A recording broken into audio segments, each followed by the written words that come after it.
نحمده ونصلي على رسوله الكريم اما بعد فاعوذ بالله من الشيطان الرجيم بسم الله الرحمن الرحيم فويل للذين يكتبون الكتاب بأيديهم ثم يقولون هذا من عند الله ليشتروا به ثمنا قليلا فويل لهم مما كتبت أيديهم وويل لهم مما يكسبون صدق اللہ العظیم۔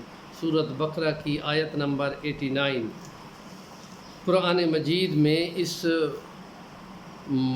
موقع پر اہل علم اہل کتاب کی مذمت کی گئی ہے کہ جو اللہ کے کلام کو اپنے ہاتھ سے لکھ دیتے ہیں، بدل دیتے ہیں، میں نے بتا کے غلط بتا دیتے ہیں، میں نے اپنے ہاتھ سے لکھ دیتے ہیں، تحریف کر دیتے ہیں، مختلف طریقے وہ انہوں نے کیے ہوئے تھے۔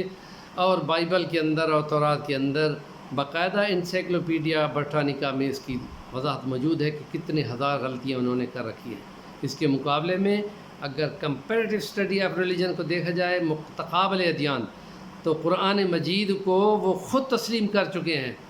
یہ 1919 کی جو 1915 سے لے کے 1919-20 تک جو پہلی جنگ عظیم لگی تھی، وہاں جرمنی میں انہوں نے ایک ریسرچ کی تھی کہ قرآن مجید کا مقابلہ ہر صدی کے ساتھ 14 صدیوں کا قرآن مجید کلیکٹ کیا جائے۔ انہوں نے بڑا پیسہ لگایا تھا اور ان کی فائنل رزلٹ ابھی نکلے ہی تھے کہ ان کی جنگ شروع ہو گئی تھی، اور اس میں یہ تھا کہ ہم نے تمام پہلی صدی سے 14ویں صدی کا کمپیریٹیو اسٹڈی کیا ہے، متقابل کیا ہے، تو ہم نے کہیں غلطی نہیں پائی، سوائے اس کے کہیں الرحمن الرحمان 2 جگہ تھا، جہاں کہیں لکھت میں الرحیم الرحیم 2 جگہ تھا، وہ صرف غلطی ہو سکتی ہے لکھت کی، اس کے سوا نہیں ہو سکتی۔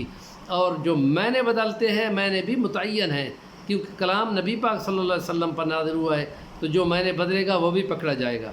اس لیے نبی کریم صلی اللہ علیہ وسلم نے فرمایا جو اپنی طرف سے کوئی معنی بدلے گا وہ اپنے لیے جہنم کو تیار رکھے۔ اس لیے جو بیان کرتا ہے وہ بہت ڈرتا ہے کہ اپنی طرف سے کچھ نہ بیان کرے، سوائے اس کے کہ نبی کریم صلی اللہ علیہ وسلم کی مستند روایت سے اس کو بیان کیا جائے۔ تو یہ اہل کتاب کیا کرتے تھے؟ ثمناً قلیلا، جو تھوڑا بہت ان کو ملتا تھا اس کے لالچ میں یہ اللہ کے حکم کو بدل دیتے تھے۔ تو مفسرین یہ لکھتے ہیں کہ ثمناً قلیلا کیا وہ زیادہ لیتے؟ کہا جتنا بھی وہ لیں، جتنا بھی وہ کما لیں، میں کہتا ہوں زمین سے آسمان تک سونا بھی بھر کے لے لیں، اتنا ممکن ہی نہیں ہے، لیکن بالفرض وہ لے لیں۔ آخرت اور جنت اور ابد الآباد کی دنیا کے مقابلے میں یہ فانی دنیا کا جتنا کچھ بھی ہے وہ کوئی حیثیت ہی نہیں رکھتا۔ اس لیے کہا گیا ہے کہ یہ دنیا اور اس کے اندر جو کچھ بھی ہے وہ اس آخرت کے مقابلے میں مچھر کے پر کے برابر بھی نہیں، اس کی ویلیو نہیں ہونی چاہیے۔ تو اس لیے وہ بدبختی کرتے ہیں کہ جو حق اور سچ بتانے کی بجائے چھپا دیتے ہیں۔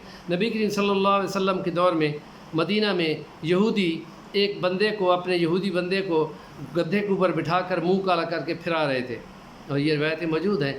تو تمام بچے اور لوگ پیچھے لگے ہوئے تھے اور وہ ان کا مذاق اڑا رہے تھے، تو وہ یوں پھرا رہے تھے۔ تو نبی کریم صلی اللہ علیہ وسلم نے دیکھا کہ یہ کیا ہو رہا ہے، یعنی یہ کیا تماشا لگا ہوا ہے۔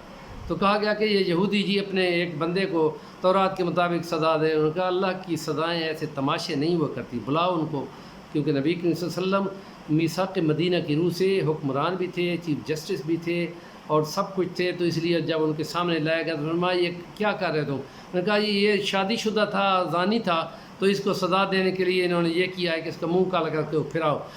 تو کہا کہ یہ کہاں لکھا ہوا ہے؟ تو وہ یہودی جو کتاب پڑھ رہا تھا اس نے باقاعدہ رکھا۔ تو حضرت عبداللہ ابن سلام رضی اللہ تعالیٰ عنہ، جو یہودیوں کے نامور بڑے قبائل جو بنی قریظہ، بنی قینقاع اور ان کے 3 بڑے قبائل تھے، ان کے عالم تھے، تو مسلمان ہو چکے تھے۔ انہوں نے کہا کہ یہ جناب جو ہاتھ تم نے رکھا ہوا ہے نا، اس کے نیچے حکم موجود ہے، اور وہ یہ حکم یہ ہے کہ شادی شدہ اگر بدکاری کرے تو اس کو رجم کیا جائے۔ تو نبی کریم صلی اللہ علیہ وسلم نے فرمایا کہ اللہ کا حکم یوں ہوتا ہے کہ اس کو یوں سزا ہوتی ہے، اور یہ حدود و تعزیرات قائم ہوتے ہیں، لوگوں نے بدلا ہوتا۔ نبی کریم صلی اللہ علیہ وسلم نے اس لیے ایک اور حدیث میں فرمایا تھا میری امت بھی انہی طرح چلے گی جیسا انہوں نے کیا تھا، اور وہ 72 میں تقسیم ہوئے تھے، یہ 73 میں تقسیم ہوں گے۔ بس ایک ہی فرقہ ہوگا، ایک ہی گروپ ہوگا جو ناجی ہوگا، وہ جو ہوگا کہ وہ اللہ کا قرآن ہاتھ میں لیے ہوئے ہوں گے اور اپنے نبی کا فرمان اپنے سامنے رکھتے ہوں گے، صرف وہ نجات پانے والے ہوں گے۔ اور اس لیے حضور نے فرمایا تھا کہ وہ اگر کسی بل میں بھی گھسے گئے تو یہ بھی ان کے پیچھے بل میں گھستے چلے جائیں گے، اور ایسی مشابہت ہوگی جیسے پیئر آف دا شوز، دو جوڑا کٹھا پڑا ہو نا جوتیوں کا، ایک جیسے ہی لگتے ہیں، تو ایسے کھڑے ہوں گے تو کوئی پتہ نہیں کہ ان میں مسلمان کون ہے، ان میں یہودی کون ہے، اس میں ہندو کون ہے، ملتے جلتے ہوں گے۔ یہ قرب قیامت کی نشانیوں میں سے نبی کی صلی اللہ علیہ وسلم نے بیان فرمایا تھا۔